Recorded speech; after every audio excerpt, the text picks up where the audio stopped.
So I hope that Well, helps you out, Charles. I hope it hasn't cost you what if any you had money. a no, no, it hasn't. Hopefully not.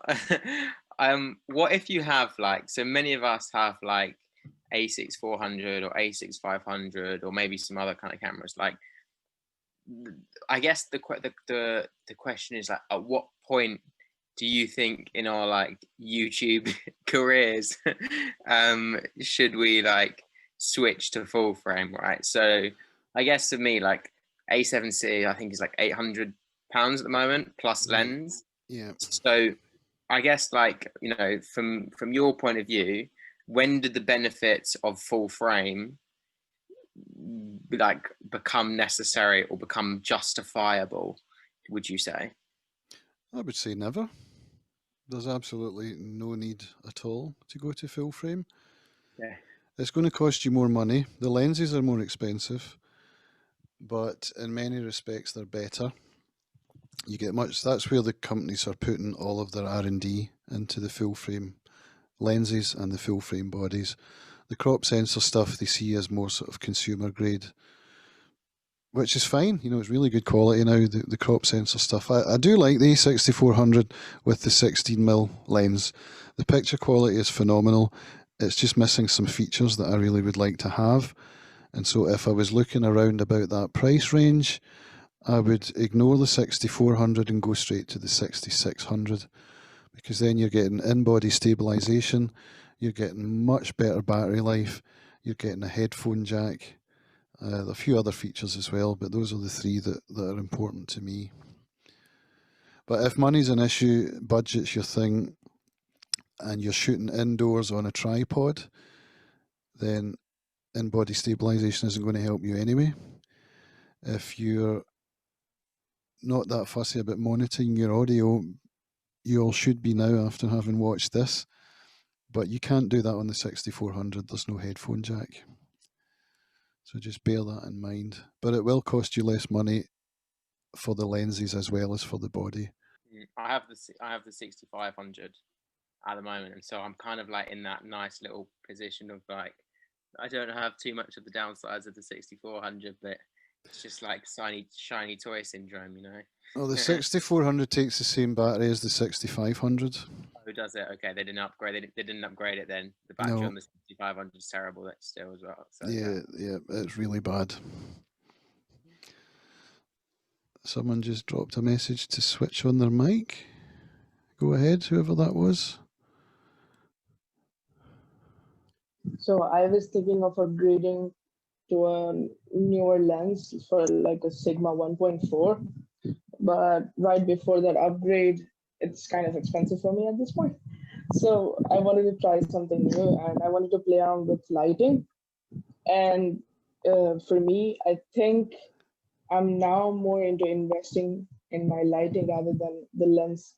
And I would prefer anyone in the room right now to, get good lighting because I think that's really, really worth it. That's my experience, and it has like changed the final footage, and it's amazing. That's it. That's all I wanted to share. That's a good point. If you're shooting on an older camera or on your phone, then a really good way to improve it is lighting.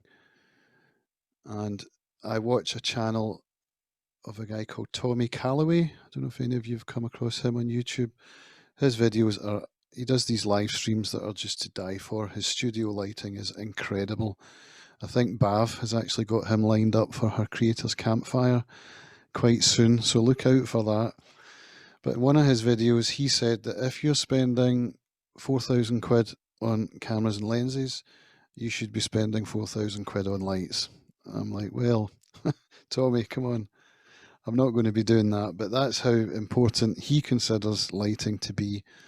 Spend the same on your lighting as you would spend on the rest of your gear. Oh, nice, good point, Charles. I forgot to switch back. Thank you for that.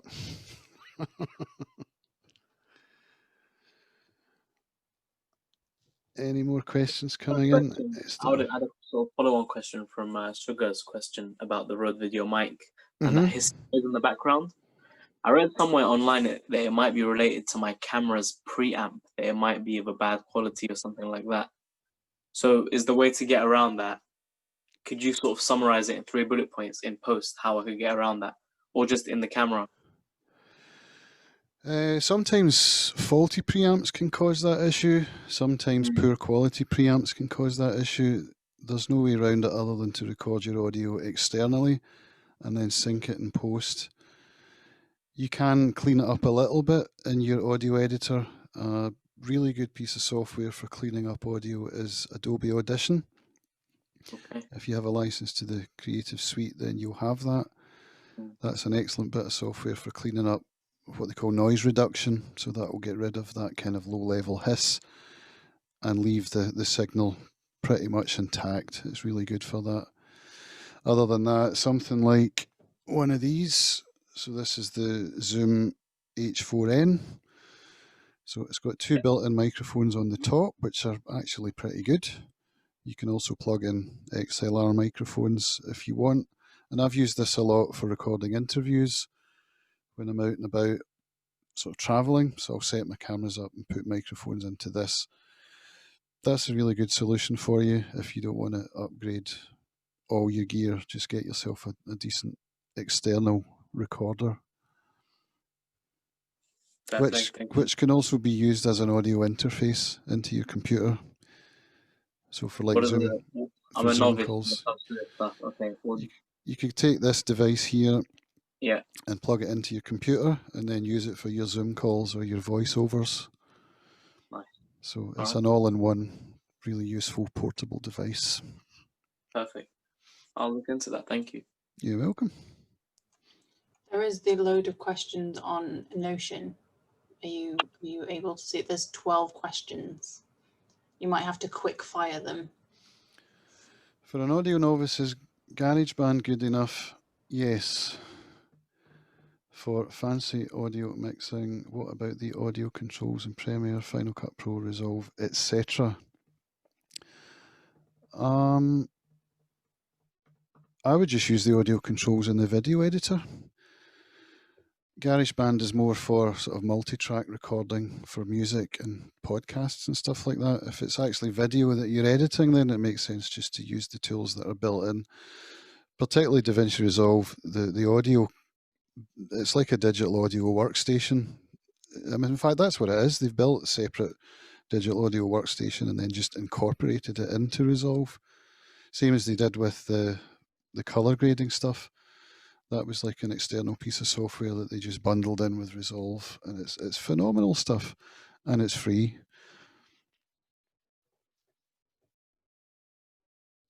Differences to take into account for males and females. Yes, there are differences, and this is really where you would use your ears and EQ. Some of on my audio mixer, it comes with some built-in EQ presets. And there are some that are called female vocals and male vocals. So they've obviously kind of gone in with a template that shows basically where they would think a female would cut frequencies where a male might not. But this is a case where you would go in and sweep the frequencies and listen. Boost the frequencies really high. Listen to what a difference it makes and just play around with it. And there's no one template fits all for any kind of audio application. But yeah, there are differences, but it's just a case of tweaking it to taste, I'm afraid. Experimentation and trial and error, I suppose. It's not a very great answer, I'm sorry, but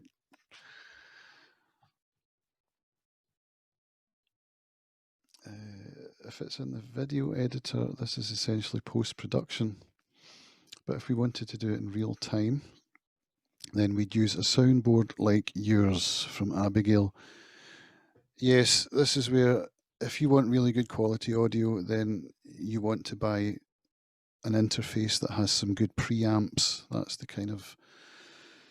That's where the money goes. It's preamps, and it's also the analog to digital converters, because obviously voice is analog and it has to get converted into digital before it gets to your computer. So the converters and the preamps are the most important components in an audio interface.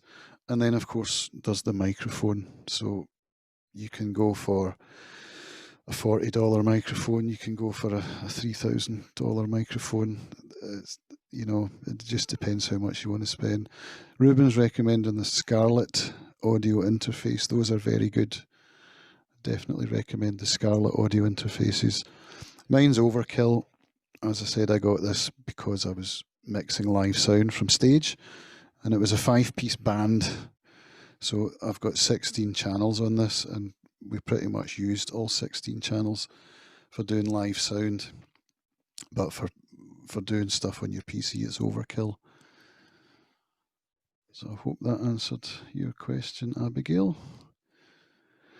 The compression should be done while you're recording with Voicemeeter, for example, or can it be done on an audio editing software like Audacity or Adobe Audition in post?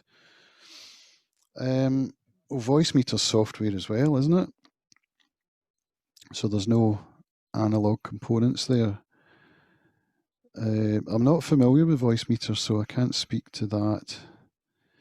But all the compression stuff I showed you works in post as well as it does at the input stage.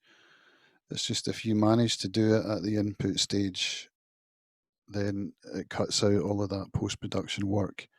And once you get your levels, if you tend to record in the same place with the same equipment, then it's just going to cut out a whole load of post-production work. So the noise gate's the opposite of compressor.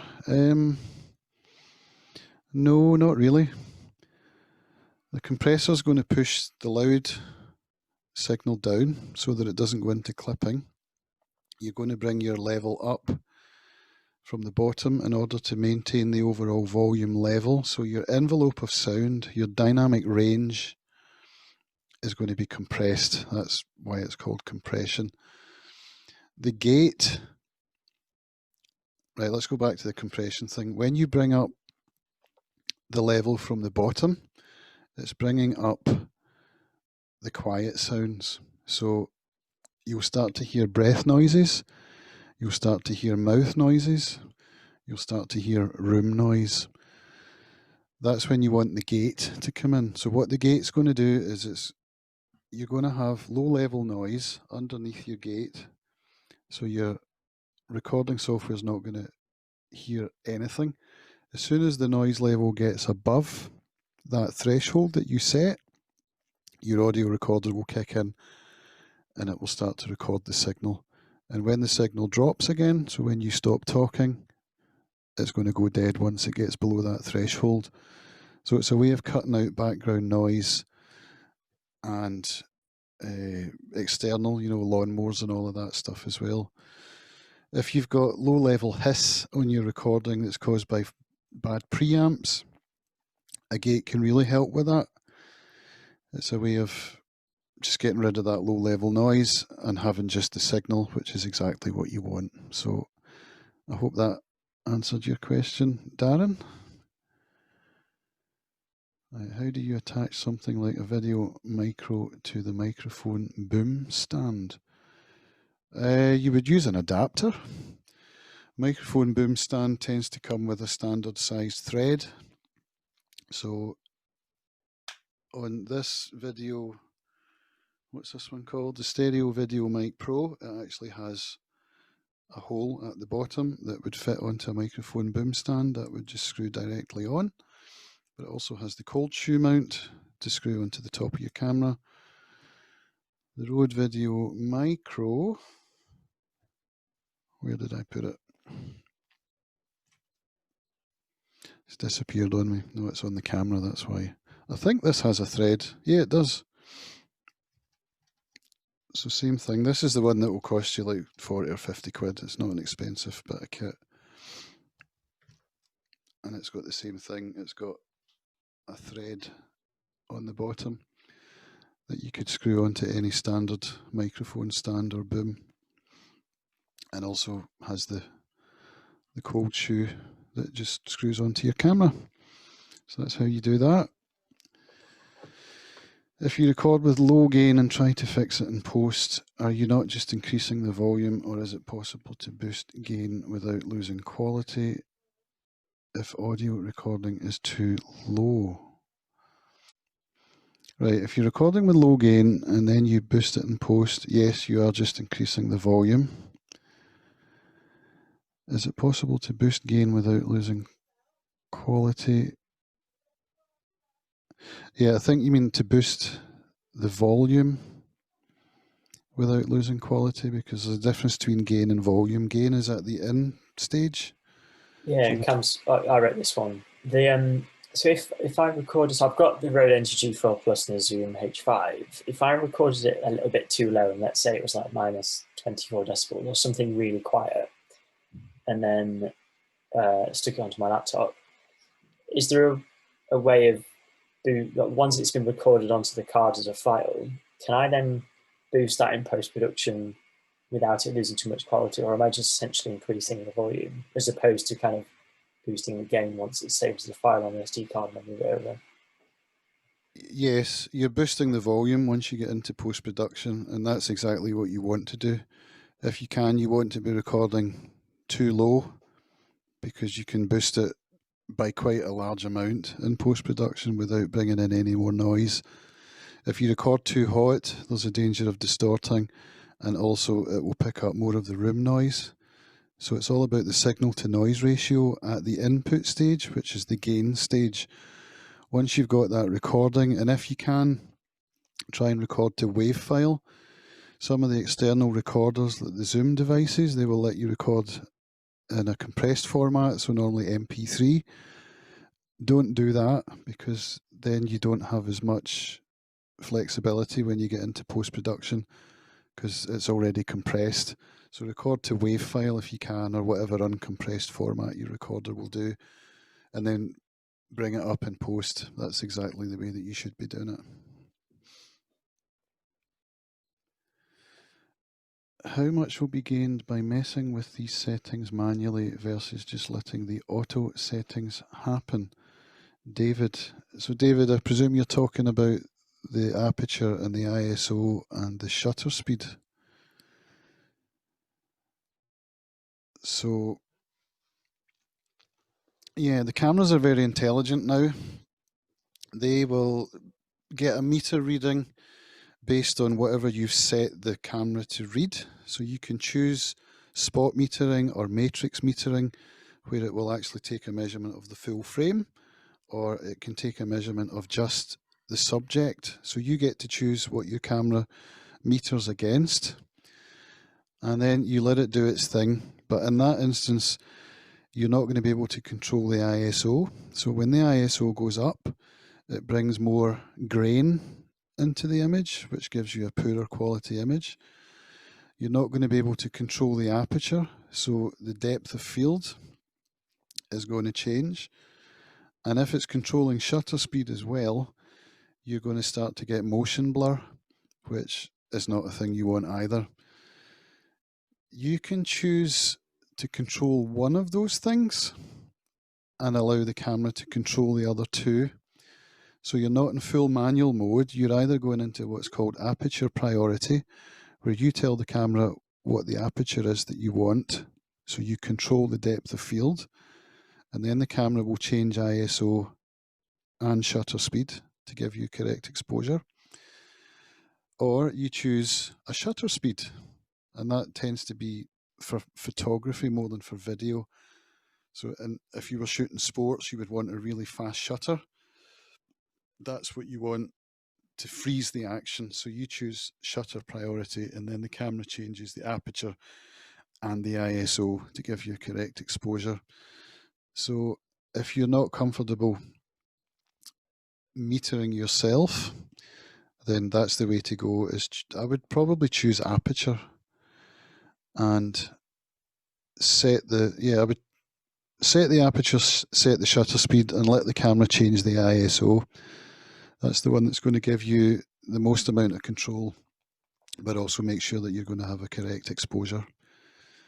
And the only downside of that is it's going to introduce noise into the film, but that's not an issue really if correct exposure is what you're after, and it is, of course, what you're after. So I hope that helped you.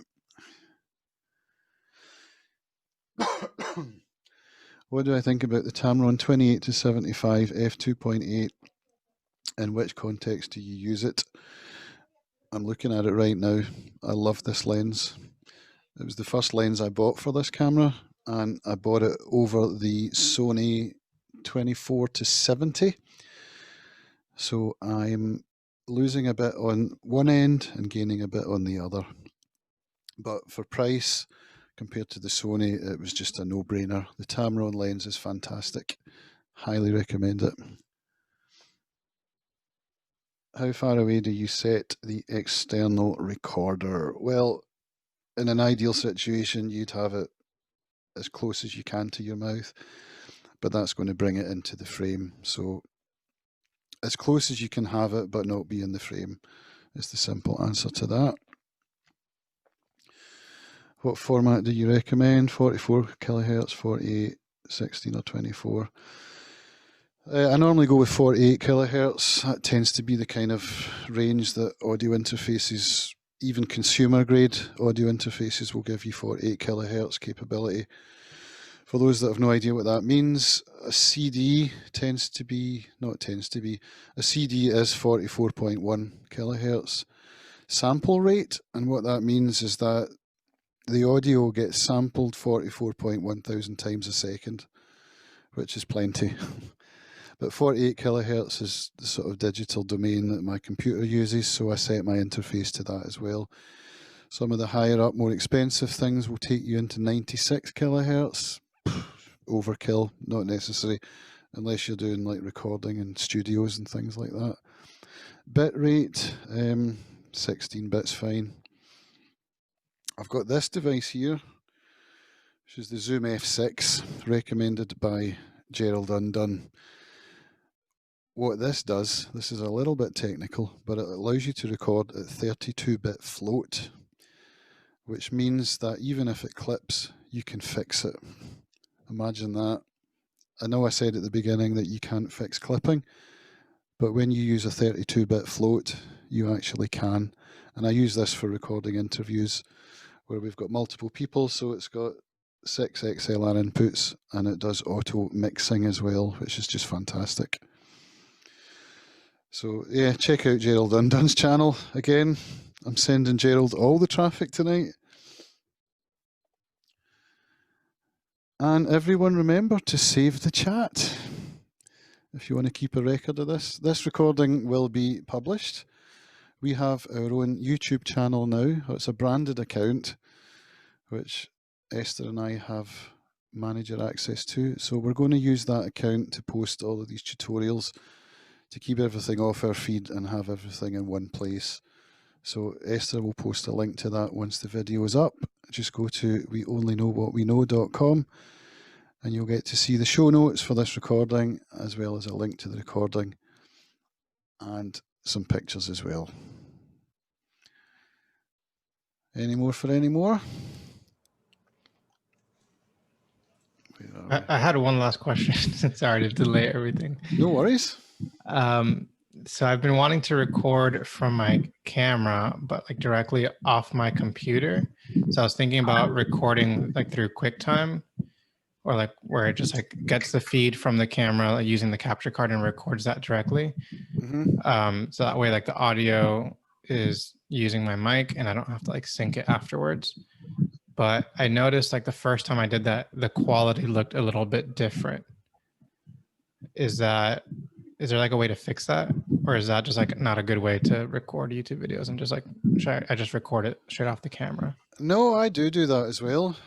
I do some voiceover stuff with screen captures. So there's a picture in picture and I'm just recording the audio that you're hearing now. It goes into my computer. The issue there is the potential for latency.